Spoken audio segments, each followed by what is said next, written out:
Praise the Lord. ദൈവതിരുനാമത്തിന് നന്ദിയോടെ സ്തോത്രം ചെയ്യുകയും സ്തുതിക്കുകയും ചെയ്യുന്നു. ഈ ദൈവജന സന്ദേശം കേൾക്കുന്ന എല്ലാ പ്രിയപ്പെട്ടവരെയും യേശുക്രിസ്തുവിൻ്റെ നാമത്തിൽ വന്ദനം ചെയ്യുന്നു. ദൈവമായ കർത്താവ് നിങ്ങളെ അനുഗ്രഹിക്കട്ടെ. ഈ ദൈവജന കേൾവി നിങ്ങളുടെ ജീവിതത്തിന് ഏറ്റവും അനുഗ്രഹത്തിനും വിടുതലിനും മാനസാന്തരത്തിനും ദൈവപ്രവർത്തികൾക്കും കാരണമായി തീരട്ടെ എന്ന് പ്രാർത്ഥിക്കുന്നു. ദൈവത്തിൻ്റെ വചനം കേൾക്കുന്നത് ഒരിക്കലും നഷ്ടമല്ല. ഈ ദൈവവചന കേൾവി നിങ്ങളുടെ ജീവിതത്തിൽ വലിയ ദൈവപ്രവർത്തികളെ വിളിച്ചു വരുത്തട്ടെ. ഈ ദൈവവചനം കേൾക്കുന്നത് നിമിത്തം ദൈവത്തിന് ഇഷ്ടപ്പെടുന്ന വ്യക്തികളായി, ദൈവപ്രസാദമുള്ള മനുഷ്യരായി ജീവിപ്പാൻ സ്വർഗം നിങ്ങളെ സഹായിക്കട്ടെ. നിത്യജീവന് വേണ്ടി, മരണത്തിനപ്പുറത്തുള്ള ജീവന് വേണ്ടി നിങ്ങളെ ഒരുക്കുന്ന, സ്വർഗരാജ്യത്തിന് വേണ്ടി നിങ്ങളെ പാകപ്പെടുത്തുന്ന ഒരു ദൂതായി ഇത് തീരട്ടെ എന്ന് പ്രാർത്ഥിച്ചുകൊണ്ട് കർത്താവ് ഹൃദയത്തിൽ പ്രകാശിപ്പിച്ച ആത്മീക ദൂതിലേക്ക് പ്രവേശിക്കുന്നു. സങ്കീർത്തനങ്ങൾ 19:12-13. തൻ്റെ തെറ്റുകളെ ഗ്രഹിക്കുന്നവൻ ആർ? മറഞ്ഞിരിക്കുന്ന തെറ്റുകളെ പോക്കി എന്നെ മോചിപ്പിക്കണമേ. സ്വമേധാ പാപങ്ങളെ അകറ്റി അടിയനെ കാക്കേണമേ. അവ എൻ്റെ മേൽ വാഴരുത്, എന്നാൽ ഞാൻ നിഷ്കളങ്കനും മഹാപാതകരഹിതനുമായിരിക്കും. ദാവീദിൻ്റെ സങ്കീർത്തനമാണ്. ദാവീദ് പറയുന്ന വാക്കുകളാണ് നമ്മൾ വായിച്ചത്. നമുക്ക് പരിചയമുള്ള വാക്കുകളാണ്. അതിൽ എഴുതിയിരിക്കുന്ന ആ പ്രാർത്ഥനാ വാചകത്തിനകത്തെ ഒരു പദമാണ് നാം ഇന്ന് ചിന്തിക്കുന്നത്. ഇങ്ങനെ പറഞ്ഞിരിക്കുന്നത്, മറഞ്ഞിരിക്കുന്ന തെറ്റുകളെ പോക്കി എന്നെ മോചിപ്പിക്കണമേ. മറഞ്ഞിരിക്കുന്ന തെറ്റുകൾ, ഹിഡൻ ഫോൾട്ട്, സീക്രട്ട് ഫോൾട്ട്സ്. കഴിഞ്ഞ ദിവസം ദൈവത്തിൻ്റെ വചനം ചിന്തിച്ചവർക്ക് ഈ സന്ദേശങ്ങളൊക്കെ തുടർമാനമായി ചിന്തിക്കുന്ന ഒരാളാണെങ്കിൽ, കേൾക്കുന്ന ഒരാളാണെങ്കിൽ നമ്മൾ പറഞ്ഞിരുന്നു, മറച്ചു വെച്ച പാപം. തെറ്റ് ചെയ്ത വ്യക്തി ആരും കാണാതെ, ദൈവം കാണുന്നില്ലെന്നും പറഞ്ഞ് മറച്ചു വെച്ചിരിക്കുന്ന തെറ്റുകൾ. എന്നാൽ ഇവിടെ ദൈവവചനത്തിൽ നമ്മൾ ചിന്തിക്കാൻ പോകുന്നത് മറഞ്ഞിരിക്കുന്ന തെറ്റുകളെക്കുറിച്ചാണ്. മറഞ്ഞിരിക്കുകയാണ്. ആ തെറ്റ് ഹിഡനാണ്, ആ ഫോൾട്ട് ഹിഡനാണ്. ഏത് വ്യക്തിയുടെ ജീവിതത്തിലാണോ അത് മറഞ്ഞിരിക്കുന്നത്, ആ വ്യക്തി അറിയുന്നില്ല അവരങ്ങനൊരു തെറ്റിലേർപ്പെടുന്നു എന്നുള്ളത്. അവരറിയുന്നില്ല അവർ ആ പാപത്തിന് അടിമയാണെന്ന് അവരറിയുന്നില്ല. അതവരെ മുറുകെ പിടിച്ചിരിക്കുകയാണ്. എബ്രായർ 12:1 വായിക്കുന്ന പോലെ, സകല ഭാരവും മുറുകെ പറ്റുന്ന പാപവും വിടുക. മുറുകെ പറ്റിയിരിക്കുകയാണ്. പക്ഷെ ആളറിയുന്നില്ല മുറുകെ പറ്റി അവരെ പിടിച്ചിരിക്കുന്നത് അവരറിയുന്നില്ല. മറഞ്ഞിരിക്കുകയാണ്. ഈ ദൈവജന സന്ദേശം കേൾക്കുമ്പോൾ അങ്ങനെയുള്ള മറഞ്ഞിരിക്കുന്ന തെറ്റുകളിൽ നിന്ന് എങ്ങനെ പുറത്തു വരാമെന്ന് പരിശുദ്ധാത്മാവ് ദൈവജനത്തിലൂടെ നമ്മളെ ഓർമ്മിപ്പിക്കുകയാണ്. വിശുദ്ധ ഒരു കൂട്ടത്തെ ചേർക്കുവാൻ, കറവാട്ടം മാലിന്യമില്ലാത്ത ഒരു ദൈവ പൈതലിനെ ചേർക്കാൻ, തൻ്റെ സഭയെ ചേർക്കാനാണ് യേശുക്രിസ്തു മടങ്ങി വരുന്നത്. ആ കൂട്ടത്തിനകത്ത് ഈ സന്ദേശം പറയുന്ന ഞാനും കേൾക്കുന്ന നിങ്ങളും ഉണ്ടായിരിക്കണമെന്ന് കർത്താവ് ആഗ്രഹിക്കുന്നത് കൊണ്ട് ഈ ദൂത് നിങ്ങളെ കേൾപ്പിച്ചു. ഇത് മുഴുവൻ കേൾക്കുക, ദൈവവചനപ്രകാരം ജീവിതത്തെ ക്രമപ്പെടുത്തുക. മറഞ്ഞിരിക്കുന്ന തെറ്റുകളെ കർത്താവ് കാണിച്ചു തരും, ചൂണ്ടിക്കാണിക്കും. ഏതെങ്കിലും ഒരു വസ്തു നമ്മുടെ നഷ്ടപ്പെട്ടു പോയാൽ നമ്മളതിനെ തപ്പും, സെർച്ച് ചെയ്യും. ഏതെങ്കിലും ഉദാഹരണത്തിന് ഒരു കീയോ, ഒരു വാച്ചോ, ഒരു മൊബൈലോ, അങ്ങനെ എന്തെങ്കിലും ഒരു നമ്മൾ എന്നും ഉപയോഗിക്കുന്ന ഒരു കാര്യം നമ്മൾ അറിയാതെ എവിടെയോ വെച്ചു മറന്നുപോയി. അപ്പോൾ ആളുകളോട് ചോദിക്കും, നമ്മുടെ കൂടെയുള്ളവർ ചോദിക്കും, ഞാൻ വെച്ചത് നിങ്ങൾ കണ്ടോ, എവിടെയാണെന്ന് കണ്ടോ? ഞാനത് തപ്പിയിട്ട് കിട്ടുന്നില്ല. കാരണം എന്താ, എവിടെയോ അത് മറഞ്ഞിരിക്കുക. ഏതെങ്കിലും ഒരു ബുക്കിൻ്റെ അടിയിലോ, മേശയുടെ അടിയിലോ, മേശവിരിയുടെ അടിയിലോ ഒക്കെ അത് മറഞ്ഞിരിക്കുക, കാണുന്നില്ല. അപ്പോൾ നമ്മൾ എന്ത് ചെയ്യും? തപ്പും. ഇരുട്ടത്താണ് മറഞ്ഞിരിക്കുന്നതെങ്കിൽ നമ്മൾ വിളക്ക് കത്തിക്കും. ഇതുപോലെ മറഞ്ഞിരിക്കുക ചില തെറ്റുകൾ. ദൈവം ആഗ്രഹിക്കാത്ത ചിലത് ജീവിതത്തിനകത്തുണ്ട്. പക്ഷെ ഇതെങ്ങനെ കണ്ടെത്തും? ഇതെങ്ങനെ ഐഡൻറ്റിഫൈ ചെയ്യും? വിശുദ്ധ ലൂക്കോസിന്റെ സുവിശേഷം 15-ാം അധ്യായത്തിൽ നഷ്ടപ്പെട്ടു പോയ മകനെക്കുറിച്ച്, നഷ്ടപ്പെട്ടു പോയ ആടിനെക്കുറിച്ച്, നഷ്ടപ്പെട്ടു പോയ ദ്രഹ്മയെക്കുറിച്ചൊക്കെ വായിക്കുക. അവിടെ ദ്രഹ്മ നഷ്ടപ്പെട്ടപ്പോൾ ആ സ്ത്രീ ചെയ്തത് എന്താ? നിങ്ങൾ തന്നെ പറ. 15-ാം അധ്യായത്തിൻ്റെ 8-ാം വാക്യത്തിലുണ്ട്. അവൾ 10 ദ്രഹ്മയിൽ 1 ദ്രഹ്മ നഷ്ടപ്പെട്ടു പോയപ്പോൾ വിളക്ക് കത്തിച്ച് വീടടിച്ചു വാരി അത് കണ്ടു കിട്ടും വരെ സൂക്ഷ്മത്തോടെ അന്വേഷിക്കാതിരിക്കുമോ എന്നാണ് ചോദിക്കുന്നത്. അപ്പോൾ എന്തെങ്കിലും നഷ്ടപ്പെട്ടു പോയി, ദ്രഹ്മ നഷ്ടപ്പെട്ടു പോയാൽ വിളക്ക് കത്തിക്കും ആദ്യം. വിളക്ക് കത്തിക്കുമ്പോൾ വെളിച്ചം ഉണ്ടാവും. വെളിച്ചം ഉണ്ടാകുമ്പോൾ അടിച്ചു വാരി തൂത്ത് അത് കണ്ടെത്തും. മറഞ്ഞിരിക്കുന്ന ആ ദ്രഹ്മ, നഷ്ടപ്പെട്ടു പോയ ദ്രഹ്മ ഇരുട്ടത്ത് മറഞ്ഞിരിക്കുന്നത് വെളിച്ചം കത്തിയപ്പോൾ എന്ത് ചെയ്തു? കണ്ടെത്തി. കണ്ണിന് വിസിബിളായി എന്ന് പറയുന്നത് പോലെ വചനമാണ് വിളക്കെന്ന് പറയുന്നത്.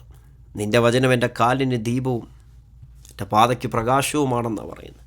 2 പത്രോസ് 1:19-20 വാക്യങ്ങൾ വായിക്കുന്നത് ദൈവവചനത്തെ എങ്ങനെ കാണണമെന്ന് ചോദിച്ചാൽ, ഇരുണ്ട സ്ഥലത്ത് പ്രകാശിക്കുന്ന വിളക്ക് പോലെ അതിനെ കരുതിക്കൊണ്ടാൽ നന്ന്. അപ്പോൾ ഇരുണ്ട സ്ഥലത്ത് പ്രകാശിക്കുന്ന വിളക്ക് വചനമാണ്. ദൈവവചനം എന്നും വായിക്കുന്ന വ്യക്തിയാണെങ്കിൽ നമ്മുടെ വ്യക്തിപരമായ ജീവിതത്തിൽ മറഞ്ഞു കിടക്കുന്ന, നമ്മൾ പോലും അറിയാതെ മറഞ്ഞു കിടക്കുന്ന പാപത്തെ പരിശുദ്ധാത്മാവ് വെളിപ്പെടുത്തി തരും. നിങ്ങൾക്ക് ആഗ്രഹമുണ്ടോ അങ്ങനെയുള്ളത്?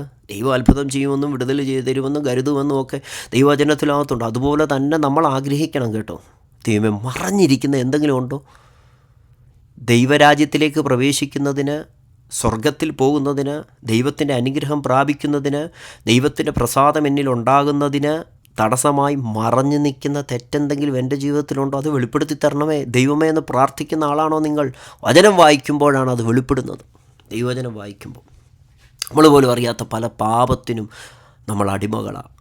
നമ്മുടെ സ്വഭാവത്തിനകത്ത് അടിമകളാണ്, നമ്മുടെ പ്രവർത്തികൾക്കകത്താണ്, നമ്മൾ അറിയുന്നില്ല. പക്ഷെ ബൈബിൾ വായിക്കുമ്പോൾ, ദൈവത്തിൻ്റെ വചനം വായിക്കുമ്പോൾ അത് നമുക്ക് മനസ്സിലാക്കി ദൈവം തരും. സ്തോത്രം. ബൈബിൾ വായിക്കുമ്പോൾ ഞാൻ ഒരു 4 പാപങ്ങൾ, മറഞ്ഞിരിക്കുന്ന 4 പാപങ്ങളെ പെട്ടെന്ന് പറയാം. അപ്പോൾ ഒന്ന് ഞാൻ പറഞ്ഞത്, മറഞ്ഞിരിക്കുന്ന പാപങ്ങൾ എങ്ങനെ വെളിവാകുന്നത്? വചനം വായിക്കുമ്പോൾ ദൈവത്തിൻ്റെ വചനം വെളിച്ചമാണ്. ആ വെളിച്ചം വീശുമ്പോൾ, നമ്മുടെ അകത്ത് വീശുമ്പോൾ നമുക്ക് മനസ്സിലാവും, ഞാൻ ആ പറഞ്ഞത് തെറ്റാണ്, ഞാൻ ചിന്തിച്ചത് തെറ്റാണ്, അയ്യോ ഇത്രയും നാളും ഞാനത് ചെയ്തത് തെറ്റായിരുന്നല്ലേ എന്നുള്ള ചിന്ത ഒന്ന് പരിശുദ്ധാത്മാവ് നമ്മുടെ ഉള്ളിൽ തരും, നമ്മളെ മനസ്സിലാക്കി തരും. ഇതുപോലെ മറഞ്ഞിരിക്കുന്ന 1-2 പാവങ്ങളുണ്ട്. എന്താണെന്നറിയാമോ? ഒന്ന് ശോമേൽ പുസ്തകത്തിനകത്ത് ശോമേൽ പ്രവാചകൻ പറയുന്നൊരു കാര്യമുണ്ട്. 12-ാം അധ്യായത്തിൻ്റെ 23-ാം വാക്യം, ഞാനോ നിങ്ങൾക്ക് വേണ്ടി പ്രാർത്ഥിക്കാതിരുന്നാൽ യഹോവയോട് പാപം ചെയ്യുവാൻ ഇടവരരുതേ. അപ്പോൾ പ്രാർത്ഥിക്കേണ്ട ഒരു ഉത്തരവാദിത്വം നമുക്കെല്ലാം ഉണ്ട്. നമ്മൾ ഉൾപ്പെട്ട് നിൽക്കുന്ന രാജ്യത്തിന് വേണ്ടി പ്രാർത്ഥിക്കേണ്ട ഉത്തരവാദിത്വം, നമ്മൾ ജനിച്ച മണ്ണിന് വേണ്ടി ആ രാജ്യത്തിന് വേണ്ടി പ്രാർത്ഥിക്കേണ്ട ഉത്തരവാദിത്വം നമുക്കുണ്ട്. നമ്മുടെ കുടുംബത്തിൽ ആരെങ്കിലും രക്ഷയിലേക്ക് വന്നില്ലെങ്കിൽ അവർക്ക് വേണ്ടി പ്രാർത്ഥിക്കേണ്ട ഉത്തരവാദിത്വം നമുക്കുണ്ട്. നമ്മളെ ദ്രോഹിച്ചവർക്ക് വേണ്ടി പ്രാർത്ഥിക്കേണ്ട ഉത്തരവാദിത്വം നമുക്കുണ്ട്. പ്രാർത്ഥിക്കണമെന്ന് നമ്മളോട് പറഞ്ഞ വ്യക്തികൾക്ക് വേണ്ടി പ്രാർത്ഥിക്കേണ്ട ഉത്തരവാദിത്വം നമുക്കുണ്ട്. നിങ്ങളൊരു മാതാവോ പിതാവോ ആണെങ്കിൽ നിങ്ങളുടെ മക്കൾക്ക് വേണ്ടി, ആത്മീക ജീവിതത്തിന് വേണ്ടി പ്രാർത്ഥിക്കേണ്ട ഉത്തരവാദിത്വം നിങ്ങൾക്കുണ്ട്. പാസ്റ്ററിന് വിശ്വാസികൾക്ക് വേണ്ടി പ്രാർത്ഥിക്കേണ്ട ഉത്തരവാദിത്വമുണ്ട്. വിശ്വാസികൾ അവരെ നടത്തുന്ന ദൈവദാസന്മാർക്ക് വേണ്ടി പ്രാർത്ഥിക്കേണ്ട ഉത്തരവാദിത്വമുണ്ട്. ഇങ്ങനെ പ്രാർത്ഥിക്കേണ്ട ഒരു ഉത്തരവാദിത്വം നമ്മുടെ മേത്ത് കിടപ്പുണ്ട്. ഇടിവിൽ നിന്ന് ദേശത്തെ നശിപ്പിക്കാതിരിപ്പാൻ ദൈവം ഒരാളെ അന്വേഷിച്ചു, ഒരു പുരുഷനെയും കണ്ടില്ല. അങ്ങനെ ഇടിവിൽ നിൽക്കാൻ ഒരാളെ വേണം, ആ കൂട്ടത്തിനകത്ത് നമ്മളുണ്ട്. അപ്പോൾ പ്രാർത്ഥിക്കേണ്ട വ്യക്തി പ്രാർത്ഥിക്കാതിരുന്നാൽ അത് പാപമാണെന്ന് ശമൂവേലിൻ്റെ പുസ്തകത്തിൽ വായിക്കുന്നു. അത് മറഞ്ഞിരിക്കുക, പ്രാർത്ഥിക്കാതിരുന്ന പാപമാണ്. അപ്പോൾ ഇതങ്ങനെ മനസ്സിലാകുന്ന വചനം വായിക്കുമ്പോൾ എന്ത് ചെയ്യും? മനസ്സിലാകും. 1 യോഹന്നാൻ 5:17 വായിക്കുന്നു, ഏത് അനീതിയും പാപമാണ്. അനീതി ചെയ്താൽ, നീതിക്ക് വിരോധമായത് ചെയ്താൽ അത് പാപമാണ്. എന്തെങ്കിലും അനീതി നമ്മൾ ചെയ്യുന്നുണ്ടോ? നീതിക്ക് വിരോധമായ എന്തെങ്കിലും ചെയ്യുന്നുണ്ടോ? ദൈവത്തിൻ്റെ വചനം പറയുന്നു അത് പാപമാണ്, മറഞ്ഞിരിക്കുന്നതാണ്. യാക്കോബ് 4:17, നന്മ ചെയ്യുവാൻ അറിഞ്ഞിട്ടും ചെയ്യാത്തവൻ അത് പാപം. നന്മയാണ് ഇത് എന്നറിയാം, അതിനുള്ള പ്രാപ്തിയുണ്ട്, അതിന് യോഗ്യന്മാരായ ആളുകൾ മുന്നിലൂടെ പോകുന്നുണ്ട്. ബട്ട് അങ്ങനെയുള്ള കാര്യം ചെയ്യാനറിഞ്ഞിട്ടും ചെയ്യാത്തത് അതൊരു പാപമാണ് എന്ന് ദൈവത്തിൻ്റെ വചനം പറയും. ഇത് ഞാൻ പറഞ്ഞുകൊണ്ടിരിക്കുമ്പോൾ നിങ്ങളുടെ ജീവിതത്തിൽ മറഞ്ഞിരിക്കുന്ന എന്തെങ്കിലും ഉണ്ടെങ്കിൽ കർത്താവിനോട് പറ, ദൈവമേ വെളിപ്പെടുത്തി അങ്ങ് തരണമേ. സ്തോത്രം. അതെൻ്റെ യാത്രയ്ക്ക് തടസ്സമാണ്, നിത്യജീവൻ അവകാശമാക്കുന്ന തടസ്സമാണ്, ദൈവപ്രസാദം ഉണ്ടാകുന്നതിന് തടസ്സമാണ്, അങ്ങ് അത് വെളിപ്പെടുത്തി തരണമെന്ന് പറയാം. 3 നമ്മൾ പറഞ്ഞു നന്മ ചെയ്യാൻ അറിയാഞ്ഞിട്ടും അത് ചെയ്യാതിരിക്കുന്ന പാപം. 4 പറയുന്നു മുഖപക്ഷം കാണിച്ചാലോ പാപം ചെയ്യുന്നു. ഇതൊക്കെ സ്പെസിഫിക് ആയിട്ട് പാപം ഇത് പാപമാണ്, ഇത് തെറ്റാണ് എന്ന് രേഖപ്പെടുത്തിയിരിക്കുന്ന കാര്യം. പക്ഷേ അത്ര കണ്ട് മനുഷ്യർ ഗൗനിക്കാത്ത കാര്യമാണ് ഇതെല്ലാം. മുഖപക്ഷം ചെയ്യുക, പാർഷ്യാലിറ്റി കാണുക, മക്കളോട് മുഖപക്ഷം കാണിക്കരുത്, വിശ്വാസികളോട് മുഖപക്ഷം കാണിക്കരുത്, കൂടെ ജോലി ചെയ്യുന്നവരോട് മുഖപക്ഷം കാണിക്കരുത്, അത് പാപമാണ്. കൂട്ടുകാരോട് മുഖപക്ഷം കാണിക്കരുത്, മുഖപക്ഷം കാണിച്ചാൽ അത് പാപമാണ്. കാരണം നമ്മൾ സേവിക്കുന്ന ദൈവം മുഖപക്ഷം കാണിക്കുന്നവനല്ല, ദൈവത്തിന് മുഖപക്ഷമില്ല. അതുകൊണ്ട് ദൈവത്തിൻ്റെ ജനം മുഖപക്ഷം കാണിക്കരുത്. ദൈവം നന്മ ചെയ്യുന്നവനാണ്, അതുകൊണ്ട് ദൈവത്തിൻ്റെ ജനം അങ്ങനെ ചെയ്യരുത്. അങ്ങനെ ദൈവത്തിൻ്റെ വചനത്തിൽ ഇതൊക്കെ മറഞ്ഞു കിടക്കും, നമ്മൾ അറിയുന്നില്ല. ഇതൊക്കെ എങ്ങനെ മനസ്സിലാകുന്നത്? ദൈവത്തിൻ്റെ വചനം വായിക്കുമ്പോൾ. ദൈവത്തിൻ്റെ വചനം വായിച്ചാൽ ഇത് വെളിപ്പെട്ട് വരത്തുള്ളൂ. നമ്മുടെ ജീവിതത്തിൻ്റെ കട്ട് ചെയ്യേണ്ട, നീക്കേണ്ട, ഡിലീറ്റ് ചെയ്യേണ്ട കാര്യങ്ങൾ ഇത് വെളിപ്പെട്ട് വരുന്നത് ദൈവത്തിൻ്റെ മാറ്റമില്ലാത്ത വചനം ശ്രവിക്കുമ്പോഴാണ്. ആമേൻ. മറഞ്ഞിരിക്കുന്ന കാര്യങ്ങൾ നമ്മുടെ ദൈവമായ യഹോവയ്ക്കുള്ളതാണെന്ന് ആവർത്തനം 29:28 പറയുകയാണ്. മറഞ്ഞിരിക്കുന്നത് വെളിപ്പെടുത്തുന്നത് ദൈവത്തിൻ്റെ വചനമാകുന്ന പ്രകാശം നമ്മുടെ ജീവിതത്തിൽ വീശുമ്പോഴാണ്. 2, അതുമായി ബന്ധപ്പെട്ട് പറയാം. എൻ്റെ ജീവിതത്തിൽ മറഞ്ഞിരിക്കുന്ന എന്തെങ്കിലും ഉണ്ടെങ്കിൽ കർത്താവെ വെളിപ്പെടുത്തണമെന്ന് ആഗ്രഹിക്കുന്ന ആളാണോ? വചനം വായിച്ചാൽ മതി. രണ്ടാമത്തെ ഒരു സാധ്യത എന്ന് പറയുന്നത് ദൈവത്തിൻ്റെ സാന്നിധ്യത്തിനകത്ത് നമ്മൾ വന്ന് നിൽക്കുമ്പം നമ്മുടെ തെറ്റ് നമുക്ക് ദൈവം വെളിപ്പെടുത്തി തരും. പ്രാർത്ഥിക്കുന്ന ഒരു അന്തരീക്ഷത്തിനകത്ത്, നിങ്ങളുടെ ചർച്ചിനകത്ത്, നിങ്ങളുടെ കൂട്ടായ്മയ്ക്കകത്ത്, വ്യക്തിപരമായ പ്രയർ ലൈഫിനകത്ത് നമ്മൾ ഉൾപ്പെട്ട് നിൽക്കുമ്പോൾ, ദൈവസാന്നിധ്യം വ്യാപരിക്കുമ്പോൾ, 2-3 പേരെൻ്റെ നാമത്തിൽ കൂടി വരുന്ന മധ്യ ഞാൻ ഉണ്ടെന്ന് പറഞ്ഞ കർത്താവിൻ്റെ സാന്നിധ്യത്തിനകത്ത് നമ്മൾ നിൽക്കുമ്പോഴുണ്ടല്ലോ, നമ്മുടെ തെറ്റുകളെ കർത്താവ് വെളിപ്പെടുത്തും. കാരണം മറ്റൊന്നുമല്ല, നമ്മൾ ആ സമയത്ത് നമ്മുടെ കൂട്ടുകാരെക്കുറിച്ചല്ല ചിന്തിക്കുന്നത്, നമുക്ക് വിരോധമായി നിൽക്കുന്ന ആളുകളെക്കുറിച്ചല്ല ചിന്തിക്കുന്നത്, മറ്റൊരു മനുഷ്യനെക്കുറിച്ച് നമ്മൾ ചിന്തിക്കത്തില്ല. നമ്മൾ ചിന്തിക്കുന്നത് നമ്മെ സൃഷ്ടിച്ച സർവശക്തനായ ദൈവത്തെക്കുറിച്ചാണ്, നമ്മുടെ വീണ്ടെടുപ്പുകാരനായ, നമ്മുടെ പ്രാണനാഥനായ യേശുവിനെക്കുറിച്ചാണ് നമ്മൾ ചിന്തിക്കുന്നത്. നമ്മുടെ മനസ്സിനകത്ത് ആ ചിന്തയാണ്. കർത്താവിൻ്റെ വിശുദ്ധിയെക്കുറിച്ചാണ് നമ്മൾ ചിന്തിക്കുന്നത്, കർത്താവിൻ്റെ പരിശുദ്ധിയെക്കുറിച്ചാണ് നമ്മൾ ചിന്തിക്കുന്നത്, യേശുവിൻ്റെ യോഗ്യതയെക്കുറിച്ചാണ് ചിന്തിക്കുന്നത്. അപ്പോൾ യേശുവിനെ നോക്കുമ്പോൾ, യേശുവിൻ്റെ യോഗ്യത നോക്കുമ്പോൾ, യേശുവിൻ്റെ വിശുദ്ധി നോക്കുമ്പോൾ, യേശുവിൻ്റെ സ്വഭാവം നോക്കുമ്പോൾ നമ്മുടെ അശുദ്ധി എന്താണെന്ന് നമുക്ക് മനസ്സിലാകും. ഒരിക്കലും നമ്മുടെ കൂട്ടുവിശ്വാസിയുടെ, നമ്മുടെ കൂടെ നിൽക്കുന്ന, ഒറ്റവാക്കി പറഞ്ഞാൽ രണ്ടാമതൊരു മനുഷ്യനെ നോക്കിയല്ല നമ്മുടെ വിശ്വാസ ജീവിതം നയിക്കേണ്ടത്.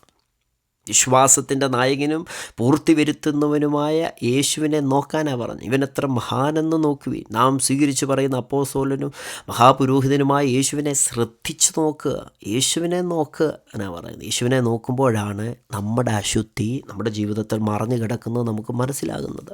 തെളിവായ 2 ഉദാഹരണം പറഞ്ഞ് നമ്മൾ ഒരുമിച്ച് പ്രാർത്ഥിക്കാൻ പോവുക. യെശയ്യാ പ്രവാചകന്റെ പുസ്തകം 6-ാം അധ്യായത്തിൽ ദൈവത്തിൻ്റെ മഹത്വം യെശയ്യാവ് കാണുക. ഉസിയാ രാജാവ് മരിച്ച ആണ്ടിൽ കർത്താവ് ഉയർന്നും പൊങ്ങിയുള്ള സിംഹാസനത്തിൽ ഇരിക്കുന്നത് യെശയ്യാവ് കാണുക എന്ന് പറഞ്ഞാൽ കർത്താവിൻ്റെ, യഹോവയായ ദൈവത്തിൻ്റെ സിംഹാസനത്തെക്കുറിച്ച് ഒരു ദർശനമുണ്ടാകുകയാണ്. ദൈവത്തെക്കുറിച്ചൊരു ദർശനമുണ്ടാകുക. കാണുന്നത് എന്താ? ദൈവസാന്നിധ്യമാണ്. എന്നിട്ട് താൻ കാണുകയാണ്, അവൻ്റെ വസ്ത്രത്തിൻ്റെ വിളമ്പുകൾ മന്ദിരത്തെ നിറച്ചിരുന്നു. സറാഫുകൾ അവന് ചുറ്റും നിന്ന് ഓരോരുത്തൻ 6 ചിറകുണ്ടായിരുന്നു. 2 കൊണ്ട് മുഖം മൂടി, 2 കൊണ്ട് കാൽമൂടി, 2 കൊണ്ട് പറന്നേ, ഓരോരുത്തൻ സൈന്യങ്ങളുടെ യഹോവ പരിശുദ്ധൻ പരിശുദ്ധൻ പരിശുദ്ധൻ, സർവ്വഭൂമിയും അവൻ്റെ മഹത്വം കൊണ്ട് നിറഞ്ഞിരിക്കുന്നു എന്ന് പറഞ്ഞു. എന്നിട്ട് പറയുകയാണ്, അവർ ആർക്കുന്ന ശബ്ദത്താൽ ഉമ്മരിപ്പടിയുടെ അടിസ്ഥാനങ്ങൾ കുലുങ്ങി, ആലയം മുഖം കൊണ്ട് മറഞ്ഞു. അപ്പോൾ ഞാൻ, 5-ാം വാക്യത്തിൽ പറയുകയാണ്, അപ്പോൾ ഞാൻ എപ്പോൾ ദൈവത്തിൻ്റെ പരിശുദ്ധിയെക്കുറിച്ച് കണ്ടപ്പോൾ, ദൈവസാന്നിധ്യം കണ്ടപ്പോൾ, ദൈവത്തിൻ്റെ മഹത്വത്തെക്കുറിച്ച് കണ്ടപ്പോൾ, ദൈവത്തിൻ്റെ വിശുദ്ധിയെക്കുറിച്ച് കണ്ടപ്പോൾ, പ്രവാചകൻ പറയുകയാണ്, താൻ എടുത്ത വായിൽ പറയുകയാണ്, ദൈവമേ അങ്ങ് എത്ര വിശുദ്ധിയുള്ളവനെന്നല്ല പറഞ്ഞത്, തൻ്റെ വായിക്കകത്ത് പെട്ടെന്ന് വന്നത് അയ്യോ കഷ്ടം, എനിക്ക് അയ്യോ മനുഷ്യൻ എപ്പോഴും അയ്യം വിളിക്കുന്നത്, ഞെട്ടിപ്പിക്കുന്ന എന്തെങ്കിലും ഒരു സംഭവം കാണുമ്പോൾ, അനുഭവിക്കുമ്പോഴല്ലേ അയ്യോ എന്ന പദം, അയ്യോ അയ്യോ എന്ന് അയ്യം വിളിക്കുക. പറയാം, എനിക്ക് അയ്യോ കഷ്ടം, ഞാൻ നശിച്ചു. എന്താ കാര്യം? ഞാൻ ശുദ്ധിയില്ലാത്ത ആദരങ്ങളുള്ളൊരു മനുഷ്യൻ. യെശയ്യാവേ പ്രവാചക, താങ്കൾ എന്താ ഇങ്ങനെ പറയുന്നേ? ശുദ്ധിയില്ലാത്ത ആദരമുള്ള മനുഷ്യനാണെന്ന് ഇത്രയും നേരം മനസ്സിലായില്ലല്ലോ, ഇപ്പോഴെന്താ പിടികിട്ടിയേ? കാരണം ഞാൻ ദൈവത്തിൻ്റെ മഹത്വത്തെ കണ്ടു. ഞാൻ വിശ്വസിക്കുന്ന, ഞാൻ ആരുടെ പ്രവാചകനായിരിക്കുന്നു, ആ ദൈവത്തിൻ്റെ പരിശുദ്ധിയെക്കുറിച്ച് ഞാൻ കേട്ടു, കണ്ടു, ദർശനം കണ്ടു. ആ മഹത്വം കണ്ടപ്പോൾ എനിക്ക് മനസ്സിലായി ഞാൻ അശുദ്ധാദരമുള്ള മനുഷ്യൻ. അതുകൊണ്ടാണ് താൻ പറഞ്ഞത്, എനിക്ക് അയ്യോ കഷ്ടം, ഞാൻ നശിച്ചു. സ്തോത്രം. ശുദ്ധിയില്ലാത്ത ആദരമുള്ള മനുഷ്യൻ, തൻ്റെ അശുദ്ധിയെക്കുറിച്ച് മനസ്സിലായി. മാത്രമല്ല താൻ എവിടാണ് പാർക്കുന്നത് അതിൻ്റെ അശുദ്ധിയെക്കുറിച്ച് മനസ്സിലായി. ഇങ്ങനെ പറയുന്നത് യെശയ്യാ പ്രവാചകൻ്റെ പുസ്തകം 6-5, അയ്യോ എനിക്കയ്യോ കഷ്ടം, ഞാൻ നശിച്ചു, ഞാൻ ശുദ്ധിയില്ലാത്ത അധരങ്ങളുള്ള മനുഷ്യൻ, ശുദ്ധിയില്ലാത്ത അധരങ്ങളുള്ള ജനത്തിൻ്റെ നടുവിൽ വസിക്കുന്നു. എൻ്റെ കണ്ണ് യഹോവയായ രാജാവിനെ കണ്ടുവല്ലോ. അപ്പോൾ നോക്കിക്കേ, ദൈവസാന്നിധ്യത്തെക്കുറിച്ച് കണ്ടപ്പോൾ, ദൈവത്തിൻ്റെ മഹത്വത്തെക്കുറിച്ച് കണ്ടപ്പോൾ, ദൈവത്തിൻ്റെ വിശുദ്ധിയെക്കുറിച്ച് കണ്ടപ്പോൾ ദൈവത്തിൻ്റെ മഹത്വം കണ്ടപ്പോൾ തൻ്റെ അശുദ്ധി മനസ്സിലായി, താൻ പാർക്കുന്ന സ്ഥലത്തെ അശുദ്ധി മനസ്സിലായി. മറഞ്ഞു കിടക്കുകയായിരുന്നു ഇത്രയും നാളും. ദൈവസാന്നിധ്യം വെളിപ്പെട്ടപ്പോൾ അത് മനസ്സിലായി. പരിശുദ്ധാത്മ നിറവിൽ നമ്മൾ ആരാധിക്കുമ്പോൾ, പരിശുദ്ധാത്മ നിറവിൽ നമ്മൾ ജീവിക്കുമ്പോൾ നമ്മുടെ അശുദ്ധി ദൈവം വെളിപ്പെടുത്തും. അശുദ്ധി വെളിപ്പെടുത്തുമെന്ന് മാത്രമല്ല, അതിനെ പരിഹരിക്കാനും ദൈവം വിശ്വസ്തനാണ്. അതാണ് ബൈബിളിൻ്റെ സാധ്യത, ബൈബിളിൻ്റെ മഹത്വം, യേശുവിൻ്റെ മഹത്വം.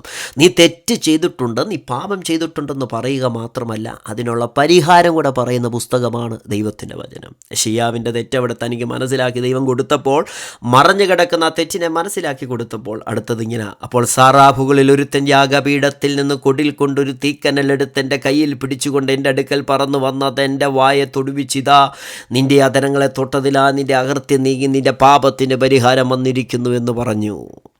പാപത്തെ ചൂണ്ടിക്കാണിക്കുക മാത്രമല്ല, ബൈബിൾ അതിനുള്ള പരിഹാരം കൂടെ പറയുകയാണ്. യേശു ക്രിസ്തുവിൻ്റെ രക്തം നിൻ്റെ സകല പാപവും പോക്കി. അത് മറഞ്ഞിരിക്കുന്നതാകട്ടെ മറച്ചു വെച്ചതാകട്ടെ, ശുദ്ധീകരിക്കാൻ പര്യാപ്തമായ രക്തം യേശുവിൻ്റെ രക്തമാണ്. അപ്പോൾ ദൈവസാന്നിധ്യം വെളിപ്പെട്ടപ്പോൾ പാപം മറഞ്ഞു കിടക്കുന്നത് വെളിപ്പെടുത്തി, അതിന് ശുദ്ധീകരണമുണ്ടായി. ഇനി പുതിയ നിയമത്തിലെ ഒരു ഉദാഹരണം പറയാം പ്രിയരെ, അതുകൂടെ പറഞ്ഞു പ്രാർത്ഥിക്കാമേ. വെളിപ്പാട് പുസ്തകത്തിൽ 7 സഭകളെക്കുറിച്ച് നമുക്ക് കാണാം. ഈ 7 സഭകളെക്കുറിച്ച് സഭയുടെ നാഥനായ യേശു കർത്താവ് പല കാര്യങ്ങൾ പറയുന്നുണ്ട്. ഫിലദൽഫിയ സഭയൊഴികെ ബാക്കി സഭയെക്കുറിച്ചൊക്കെ കുറ്റങ്ങൾ പറയുന്നുണ്ട്, കുറവുകൾ പറയുന്നുണ്ട്. ഈ കുറവുകൾ പറയുന്നതിന് മുമ്പ് ആ സഭകളോടൊക്കെ യേശുവിൻ്റെ ഒരു മഹത്വത്തെക്കുറിച്ച് പറഞ്ഞിട്ടാണ് കുറ്റം പറയുന്നത്, കുറവുകൾ ചൂണ്ടിക്കാണിക്കുന്നത്. എഫെസോസ് സഭയിൽ അവരെക്കുറിച്ച് പറയുമ്പോൾ പറയുകയാണ്, ആരാ പറയുന്നത്? എഫെസോസ് സഭയെക്കുറിച്ച് സഭയോട് ദൂതെഴുതുമ്പോൾ അവിടെ യേശു വെളിപ്പെടുന്നത് എങ്ങനെയാണെന്നറിയാമോ? യേശുവിൻ്റെ മഹത്വം വെളിപ്പെടുന്നത് എങ്ങനെയാണെന്നറിയാമോ? 7 നക്ഷത്രം വലങ്കൈ പിടിച്ച് 7 പൊൻ നിലവിളക്കുകളുടെ നടുവിൽ ഉലാവുന്നവനെന്ന് പറഞ്ഞിട്ടാണ് അവരുടെ കുറവ് വെളിപ്പെടുത്തുന്നത്. സ്മുർമ്മയോട് പറയുമ്പോൾ ആദ്യവും അന്ധവുമായവൻ അരുളി ചെയ്യുന്നതെന്നാണ് പറയുന്നത്. പെർഗമോസിനോട് പറയുമ്പോൾ മൂർച്ചേറിയ ഇരുവായ്ത്തല വാൾ വായിൽ നിന്ന് പുറപ്പെടുന്നവനെന്ന് പറഞ്ഞിട്ട്. തുയദേരിയ സഭയോട് പറയുമ്പോൾ അഗ്നിജാലയ്ക്കൊത്ത കണ്ണും വെള്ളോടിന് സദൃശമായ കാലുള്ളവൻ അരുളി ചെയ്യുന്നു. സ്തോത്രം. സർദീസിനോട് പറയുമ്പോൾ ദൈവത്തിൻ്റെ 7 നക്ഷത്രവും 7 ആത്മാക്കളും ഉള്ളവനെന്ന് പറയുന്നു. ലവോദിക്കയോട് പറയുമ്പോൾ ദൈവസൃഷ്ടിയുടെ ആരംഭം എന്ന് പറയുന്നു. അപ്പോൾ യേശുക്രിസ്തുവിൻ്റെ മഹത്വത്തെക്കുറിച്ച് പറഞ്ഞിട്ടാണ് ഈ കുറവ് പറയുന്നത്. എന്താ അതിൻ്റെ ആത്മീയാർത്ഥം? യേശുവിൻ്റെ മഹത്വം, യേശു ആരാണെന്ന് നമുക്ക് വെളിപ്പാടകത്ത് വ്യാപരിക്കുമ്പോൾ നമ്മൾ പറയും, യേശുക്രിസ്തു എന്ന തലയോളം എനിക്ക് സകലത്തിലും വളരണം. അതിന് മറഞ്ഞു കിടക്കുന്ന, ഞാൻ പോലും അറിയാതെ മറഞ്ഞു കിടക്കുന്ന തെറ്റ് എനിക്ക് വെളിപ്പെട്ട് വരണം. അതെങ്ങനെ വെളിപ്പെടുന്നത്? വചനം വായിക്കുമ്പോൾ. അതെങ്ങനെ വെളിപ്പെടുന്നത്? ദൈവസാന്നിധ്യത്തിനകത്ത് നിരന്തരം ജീവിക്കുമ്പോൾ. അതെങ്ങനെ വെളിപ്പെടുന്നത്? യേശുവിൻ്റെ മഹത്വത്തെക്കുറിച്ച് നമ്മൾ മനസ്സിലാക്കുമ്പോൾ മറഞ്ഞു കിടക്കുന്നത് ദൈവാത്മാവ് നമുക്ക് വെളിപ്പെടുത്തും. നമ്മൾ ഒരുമിച്ച് പ്രാർത്ഥിക്കാൻ പോവുക. പ്രിയപ്പെട്ടവരെ, ഈ ലോകത്തിൽ എത്ര നാൾ നമ്മൾ ജീവിക്കുമെന്ന് അറിയത്തില്ല. ഈ ലോകം അതിൻ്റെ അന്ത്യത്തിലേക്ക് നീങ്ങിക്കൊണ്ടിരിക്കുമ്പോൾ ഇങ്ങനൊരു ദൂത് നിങ്ങളുടെ കാതിൽ ദൈവത്തിൻ്റെ ആത്മാവ് കേൾപ്പിച്ചതിൻ്റെ അർത്ഥം നിങ്ങളെ കർത്താവ് സ്നേഹിക്കുന്നു, ദൈവത്തിന് വിലപ്പെട്ടവരാണ്. അങ്ങനെയാണെങ്കിൽ പ്രാർത്ഥിക്കുക, കർത്താവ് മറഞ്ഞിരിക്കുന്ന എന്തെങ്കിലും ഉണ്ടെങ്കിൽ വെളിപ്പെടുത്തണമേ, ശുദ്ധീകരിക്കണമേ, എന്നെ പുറത്തെടുക്കണമേ എന്ന്. പരിശുദ്ധ പിതാവേ, ലോകരാജ്യങ്ങളിൽ ഇരുന്നു കൊണ്ട് ദൈവജന സന്ദേശം ശ്രദ്ധിച്ച സകല വ്യക്തികൾക്ക് വേണ്ടി പ്രാർത്ഥിക്കുന്നു. മറഞ്ഞിരിക്കുന്ന തെറ്റുകളെ പോകി എന്നെ വിടുവിക്കണമെന്ന് ദാവീദ് പറഞ്ഞ പോലെ ഞങ്ങൾ ഒരുമിച്ച് പ്രാർത്ഥിക്കുമ്പോൾ ഞങ്ങൾ പോലും അറിയാതെ മുറുകെ പറ്റിയിരിക്കുന്ന പാപത്തെ വചനമാകുന്ന വെളിച്ചു കണ്ടെത്തി അങ്ങ് ശുദ്ധീകരിച്ച് മോചിപ്പിക്കണമെന്ന് ദൈവത്തോട് പ്രാർത്ഥിക്കുന്നു. അങ്ങയുടെ സാന്നിധ്യം അറിഞ്ഞു ജീവിക്കാൻ, അങ്ങയുടെ മഹത്വം അറിഞ്ഞു ജീവിപ്പാൻ എൻ്റെ മക്കളെ അവിടുന്ന് സഹായിക്കുമാറാകണമേ. സമസ്ത വിഷയങ്ങളെ അവിടുത്തെ കരങ്ങളിൽ ഏൽപ്പിക്കുന്നു. അനുഗ്രഹിച്ചത് നന്ദി, വചനം അയച്ച് തന്നതിന് നന്ദി. ഈ ജനത്തെ അങ്ങ് തന്ന അധികാരം ഉപയോഗിച്ച് അനുഗ്രഹിച്ച് പ്രാർത്ഥിക്കുന്നു. അങ്ങയുടെ വരവിനായി ഞങ്ങൾ ഒരുക്കും, യേശുവിൻ നാമത്തിൽ തന്നെ. ആമേൻ.